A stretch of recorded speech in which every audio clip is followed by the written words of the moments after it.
अब तक तो आप जान ही गए होंगे कि फाइनेंस बिल 2023 में डेट फंड्स को लेकर अमेंडमेंट हुआ है और अब तो वो बिल पास भी हो गया है और उसके हिसाब से यदि 1 अप्रैल 2023 को या उसके बाद डेट फंड्स जिनमें टारगेट मैच्योरिटी फंड्स भी शामिल हैं उनमें यदि इन्वेस्ट किया जाता है तो उस पर होने वाले लॉन्ग टर्म कैपिटल गेन्स पर इंडेक्सेशन का बेनिफिट तो मिलेगा नहीं और साथ ही टोटल प्रॉफिट पर इन्वेस्टर्स की टोटल इनकम के आधार पर एप्लीकेबल स्लैब रेट से इनकम टैक्स एप्लीकेबल होगा। लेकिन वहीं यदि 31 मार्च 2023 या उससे पहले डेट फंड्स में इन्वेस्ट किया जाता है तो उस इन्वेस्टमेंट पर मौजूदा नियम ही लागू रहेंगे। ऐसे में मैंने रिव्यू किए एक्सिस म्यूचुअल फंड्स के कुछ टारगेट मैच्योरिटी फंड्स जो अलग अलग मैच्योरिटी में अवेलेबल हैं, जैसे कि Axis Nifty SDL September 2026 date index,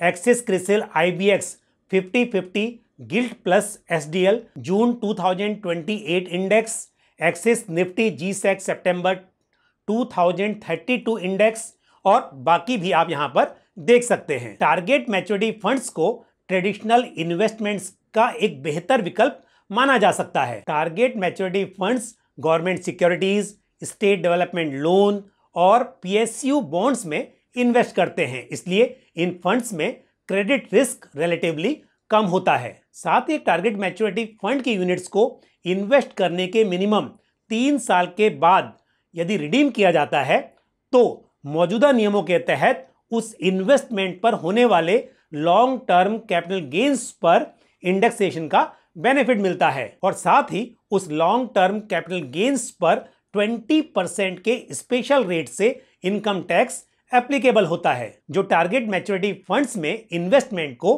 अधिकतर ट्रेडिशनल इन्वेस्टमेंट स्कीम्स के मुकाबले मोर टैक्स एफिशिएंट बना देता है। तो यदि आप इन फंड्स में 31 मार्च 2023 तक इन्वेस्ट कर लेते हैं तो इन पर होने वाले लॉन्ग टर्म कैपिटल गेन्स पर मौजूदा नियमों के तहत आपको इंडेक्सेशन का बेनिफिट मिल सकता है। तो देर किस बात की है, यदि आप टारगेट मैच्योरिटी फंड्स में इन्वेस्ट करना चाहते हैं तो 31 मार्च या उससे पहले कर लीजिए। तो मुझे उम्मीद है ये जानकारी आपको पसंद आई होगी। आज के इस वीडियो में इतना ही। टारगेट मैच्योरिटी फंड्स या फिर बाकी डेट फंड से जुड़ा हुआ आपका कोई भी सवाल या सुझाव हो तो आप कमेंट बॉक्स में पोस्ट कर सकते हैं।